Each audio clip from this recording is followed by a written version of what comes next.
係各位網友嗱，呢條片係講緊即係大陸最新公布嗰個出入口數字嘅，同埋佢嘅貿易談判嘅策略㗎嚇。好啦，嗱就再同大家講講呢隻嘢咧，你好快啲買㗎啦，因為咧買完呢手咧就到12月先有得買，咁咧就係改咗個配方嘅嚇，所以呢個咧係貨尾嚟嘅，冇錢賺地賣出嚟1880蚊。你都知賣開2000幾蚊嘅呢個嚇，咁咧就係佢係食4個月喎，每個月470蚊，而佢係全城最強嘅 NMN 嚟嘅，就係咧1880蚊，470蚊，每日食一粒，每粒咧係400mg，仲有白藜蘆醇同埋 TMG 添，係勞斯萊斯級嘅啊，咁就因為有啲新發明啦，個廠改緊配方。到聖誕節就出啦，咁你咧就最好買定一啲，一路食到聖誕節，或者食到1月都得，等啲新產品。咁呢賣完呢手咧就冇噶啦，日日都好多人買嘅嚇。好啦，嗱9月8號，中國海關數據顯示，我話俾大家聽發生咩事。8月以美元計出口按年增4.4%。而以美元計喎，美元弱喎，其實等於冇得增加喎，呢個係創半年新低，入口僅增1.3%，呢一個係呢個入口好疲弱，咁就即係內部消費非常疲弱啊。仲有一啲係呢一個係嗰啲入口要嚟做中間產品出翻口嘅，亦都係疲弱，需求疲弱。8月貿易順差1000億美金好多啊！呢啲數係佢係冇計嗰個FOB 轉 CIF， 有一部分喺運費入邊嘅，所以其實冇咁多。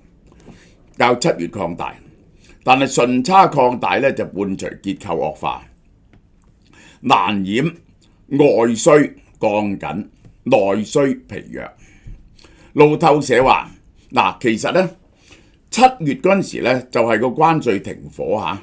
咁於是咧個需求忽然間增加咗嘅短暫提升咧，而家降翻落嚟㗎，增速回落，嗰個出口開始落嚟，外部不確定，即係咧其實 Donald Trump 嘅關稅其中一樣最唔好嘅嘢，點解美國嘅關稅咁疲弱咧？點解美國嘅消費疲弱？係我師傅 Paul Goodman 話嘅，就係個 uncertainty， 嗰啲人唔知點，於是嗰啲公司唔敢投資唔敢請人，呢個就係因為個 uncertainty。譬如個關稅咁打官司咁，究竟打出嚟點呢？啲錢係投資喺美國啊，還是投資喺墨西哥呢？唔知，大家唔知。美聯社話，官方雖然稱連續3個月嘅雙增長，但係8月嘅增速好低，顯示話外貿嘅韌性，即係打唔低嘅個韌性啊，同實際放緩一齊存在。我哋睇下呢個中國嘅嘅增速啊，呢個就係呢一個係 balance of trade balance， 呢個咧依然係高嘅，出口嘅增速係唔高嘅。近1年大陸進出口嘅變化，大家睇見喺呢個時候咧個增速咧好快嘅。點解啊？因為關稅未曾出之前5% 以上，呢個係關稅4月關稅增速，於是跌落嚟，呢個係跌落嚟個整體出口就跌緊落嚟，嗰個入口都係疲弱。8月對美國出口按年大跌33%，呢個呢就係拖低晒整體嘅。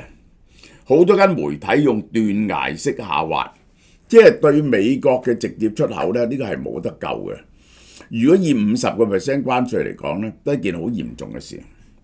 航運則指標，即係航運嘅指標，計貨運船同埋貨櫃。順便講，香港竟然俾大馬嘅巴沙港取代咗，成為世界第10大嘅呢一個係貨櫃碼頭啊！呢個真係香港人敲響晒喪鐘。香港係長期世界第一嘅，而家跌出咗10名，俾大馬取代咗。截到9月3號嘅15日，中國赴美船班量按年減約 24.9%， 較前一週跌幅擴大。郵政小包同轉運通道收緊令，嗰啲寄去呢個去美國嗰啲小包裹啊，一年係200-300億到啦，200-300億美金到啦，係阻礙咗嘅。呢個不但只係書煙啊、拼多多、Temu 啊咁，或者呢一個或者淘寶啊，國際淘寶、亞馬遜都受影響。低值包裹流量顯著回落，咁呢個呢，你要快速補單呢就困難啦，一有呢啲嘢，其實呢啲要抽稅啊，不但只係對呢啲有困難，做生意都有困難，因為寄版呢，你而家呢都係要抽稅嘅，呢個係寄版你都要抽稅。行業研究機構估計今年集裝箱下滑1%啊，呢個係好少出現嘅現象嚟嘅。呢個係因為過去嗰50年呢，我哋環球一體化嗰個航運嘅數量嘅增長咧持續係好快。美國如果佢關稅維持，對美自華進口恐持續承壓，呢個就係去美國嘅出口咧係持續受壓嘅，呢個唔使講嘅。市場焦點11月前停火之後點咧？繼續。咁於是啲企業咧就有啲驚，咁咧就係我諗喺10月又會入多少少貨，因為恐怕嗰個停火之後又加關稅啊！尤其是而家咧就係 Donald Trump 究竟會唔會因為烏克蘭戰爭再加25% 落去呢個中國嘅產品度咧？如果係咧，中國一定報復嘅，好啦，同埋客戶分散策略。咁咧就要賣啲嘢去其他地方。嗱，我首先要解釋俾大家聽，當美國買少咗貨嗰陣時候咧，中國咧就係習近平咧就係搞好多新增生產力啊嘛。其實咧政府津貼咗去做汽車啊、電池啊、solar panel 啊呢啲嘢，大力資助。咁樣大力資助咧個產能過剩，而家去美國美國嗰條線減少咗咧，同中國內部需求疲弱咧，佢哋就向全世界平價傾銷，就係呢樣嘢係維持咗中國嘅出口嘅。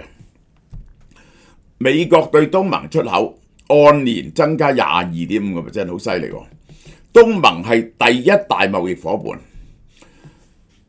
東盟點解係第一大貿易夥伴咧？第一，大陸嘅平價產品係霸佔咗東盟，尤其是機電產品，因為大陸嘅產品平啊嘛，咁就霸佔咗東盟嘅市場嘅。東盟嘅消費力咧就好啱呢個大陸嘅產品嘅。第二，即使唔係洗產地都好啦，就算唔洗產地都好啦，東盟啊，尤其是越南啊、柬埔寨啊呢啲地方嘅出口咧，好多係靠大陸嘅原料嘅原部件嘅。舉個例，呢一個紡織業，越南同埋呢個柬埔寨啊呢啲地方嘅紡織業咧，緬甸咧係要靠大陸嘅布嘅，因為咧而家全世界冇人起咁大嘅紗廠同埋布紡織廠、印染廠㗎啦，因為咧係個環保條例咧係好嚴格，於是佢哋一定要同大陸買呢啲嘢，好多嘢都係要同大陸買，佢哋加咗工，然後先輸出嘅。當美國因為關稅買少中國嘅嘢，佢就會買多咗東盟嘅嘢，而東盟嘅嘢好多係來自中國嘅半製成品，而且東盟亦都係因為大陸搏命減價，於是沽去東盟嘅貨亦都係多咗。對歐盟出口增幅10%啊，都係平價傾銷嘅問題啊，但係歐亞市場啊，都完全取代唔到美國。紐約時報話，今年中國對非洲嘅出口增長亮眼，新能源同工業設備帶動，成為增量前緣順差擴大嘅來源之一。尤其是呢個 solar panel 呢啲咁樣嘅嘢呢，係好啱非洲。非洲嘅好多日曬啦，尤其是撒哈拉以下嗰度地方，愛嚟發電啦，咁平。呢個新能源同埋一啲平價嘅低級嘅工業設備去非洲。個問題嘅非洲國家嘅問題呢，就係呢，佢成日冇外匯俾嘅，因為呢，佢哋係大量入口逆差嘅，佢哋嘅外匯呢，成日短缺嘅。呢個係好多時候呢，要大陸俾 credit 佢哋買喎，咁好容易收唔到數。即使區域多元化取得成效，但係量嘅補位好難替代值嘅補位。嗱，你去賣嘢俾美國呢，你就好賺好多；你賣嘢俾非洲呢，就賤到不得了。呢個就解釋咗其中一部分，解釋咗尤其是你平價傾銷嗰個 PPI 嘅大量下跌 ，PPI 嗰個盈利公司盈利嘅大量下跌。機電產品依然佔咗60%以上。嗱，呢個大陸今日佢嘅產品主要就係機電產品，主要就係機電產品。呢個包括咗講電器嘅用品啊，呢個甚至電動嘅玩具啊，呢一個雪櫃、冰箱、洗衣機啊，嗰啲唔止嘅，冷氣機啊，就仲有電鑽啊、電鋸啊啲咁嘅嘢啦。結構性嘅韌性係來自積體電路、終端電子及部分耐用品嘅外需穩定。呢啲咁嘅嘢呢，個世界嘅需求係越嚟越多。嗱，舉個例啦，淨係嗰個機電產品啊，中國有樣嘢已經稱霸世界㗎啦，就係手機啦。蘋果手機喺中國做嘅，除咗而家印度嗰啲，然後呢，除咗三星喺越南做之外呢，世界嘅手機呢，就係絕大部分喺中國做嘅。無論呢個小米、華為，呢一個係vivo、OPPO、全音呢啲全部喺中國做，淨係呢個電機產品同埋 PC 啫，呢一個係呢啲咁樣嘅嘢，呢個laptop 啦，呢個平板電腦啦，呢啲嘅嘢咧值好多錢㗎嘛。今年以來，積體電路同汽車板塊比較好，汽車係近幾年大陸起得最犀利嘅嘢。科技同新能源產業鏈外溢，呢一個係對沖部分傳統品類嘅走勢。科技同新能源嗰啲產業鏈搬去外邊，因為俾美國限制，於是嗰啲中間品走去外邊，就對沖咗一啲傳統品類嘅走勢。嗱，我哋睇汽車啊，汽車前7個月3.68萬台，年尾係旺季嚟嘅，咁咧就700-800萬。中國係汽車出口嘅第一嘅公司，但係咧佢好快就會俾人哋抵制㗎啦。呢個好快俾人哋抵制，增加12.幾個%嚇，依然係呢一個咧就係傳統整體乘用車、整體商用車，但係新能源車130萬，增加84.6%。嗰啲新能源車中國產能過剩，就大量向外去境外呢個傾銷嘅，其實就係。路透社話晶片同稀土而家咧就大家互相鏈住，美國鏈住晶片，大陸鏈住稀土，互為博弈槓桿，雙方喺關鍵投入，互相制衡。究竟唔俾晶片你，咁有幾多產業鏈要出？因為唔夠晶片，譬如話好多 server 啊嗰啲嘢咧，嗰啲先進嘅嘢就唔肯能夠喺大陸做咯。咁呢個稀土嘅唔夠。又影響咗呢一個外國嘅產業鏈，因為咧稀土咧近年咧就有一樣好重大嘅用處，就係高能磁鐵係有稀土嘅。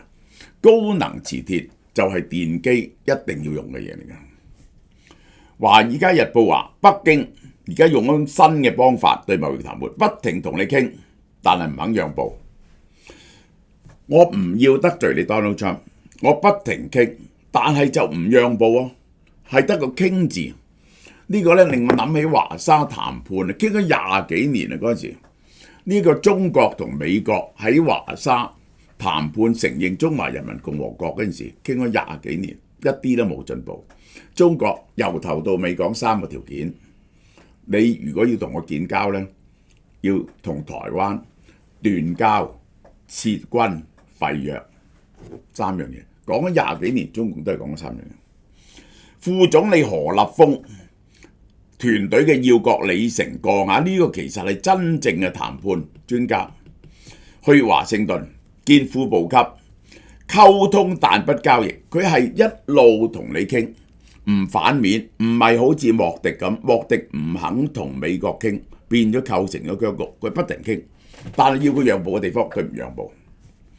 路透社話李成鋼行前呢表示係恢復常態對話，但係實際上冇進展。點解啊？因為中方重申，喂，你當日呢一個應該取消加徵關稅同埋放寬出口管制但係回報空間好少。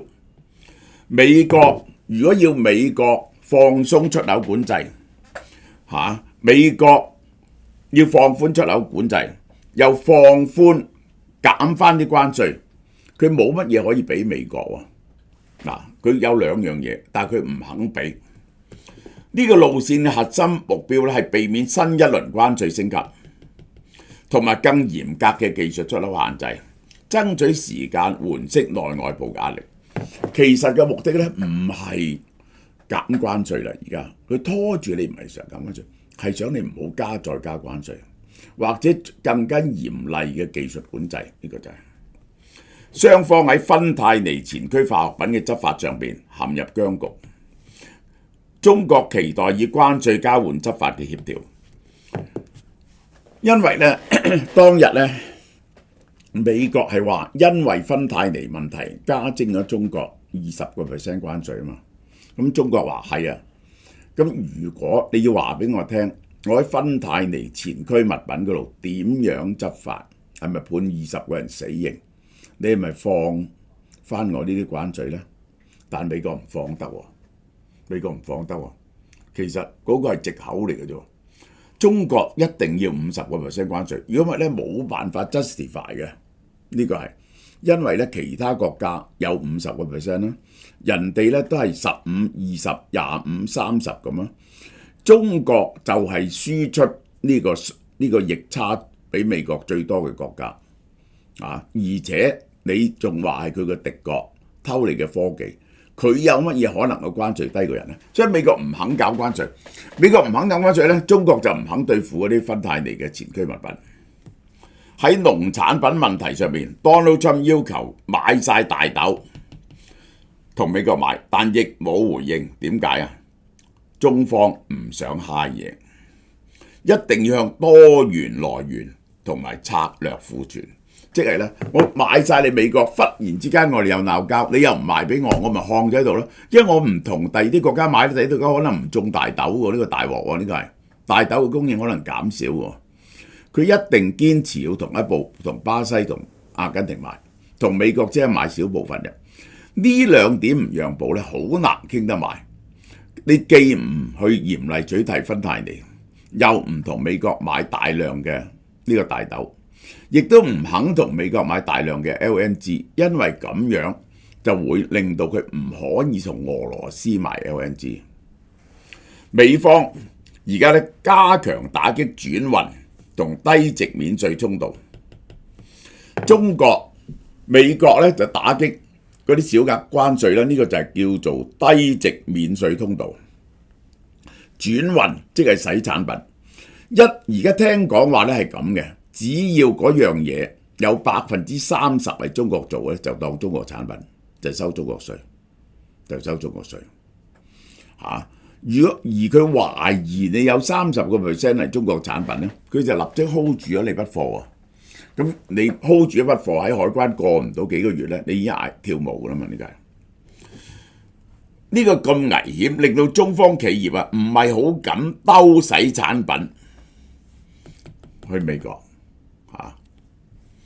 如果只係傾而唔讓係談判常態，停火效應續約嘅時候咧，對美國嘅出口唔會有 V 型反彈嘅，對外就被逼加速多元化，即係賣多啲去其他地方。問題係其他地方冇錢賣啊嘛，係外匯係唔夠啊嘛，呢個就係喺唔讓步嘅框架後，北京係以時間換空間，即係咧，我係拖個時間咧，我就可以揾到另外嘅市場嚟到消化一啲中國嘅產品。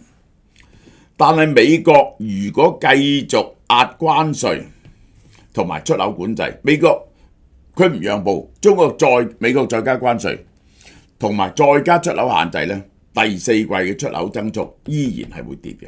呢個就係好啦，提大家呢一隻嘢嚇，呢個真係充滿動力嘅嘢 Q10 酶係乜嘢呢？ Q10 酶你上網 search 下，維基都有，佢就係刺激你嘅粒線體，令你充滿活力嘅。如果你覺得自己嘅體力唔夠啊，精力唔夠咧，佢呢個刺激你呢個細胞嘅活力嘅。又係賣完呢批貨咧，聖誕先翻嚟嚇。呢個488蚊，呢個超抵噶，4個月240粒喎。轉眼又到中秋佳節啦，俏貓貓今年誠意推出3款精選月餅，買得多仲有豐富嘅贈品送俾你。雙黃白蓮蓉月餅咧，當然係傳統之選啦，用大碼嘅鹹蛋黃，口感豐富，白蓮蓉細滑不膩，甜度適中，令人回味。每盒4個，早鳥優惠，原價288蚊，而家特價188蚊。人氣之選嘅迷你金沙奶黃月餅呢，奶黃香氣撲鼻，微波爐輕微叮一叮，香滑升級，入口即溶。每盒8個，早鳥優惠，原價298，早鳥優惠198。新品介紹迷你開心果麻薯月餅，開心果呢有氨基酸，有助心血管健康。粗粒開心果配上 Q 彈麻薯，口感層次豐富，素食者都啱食。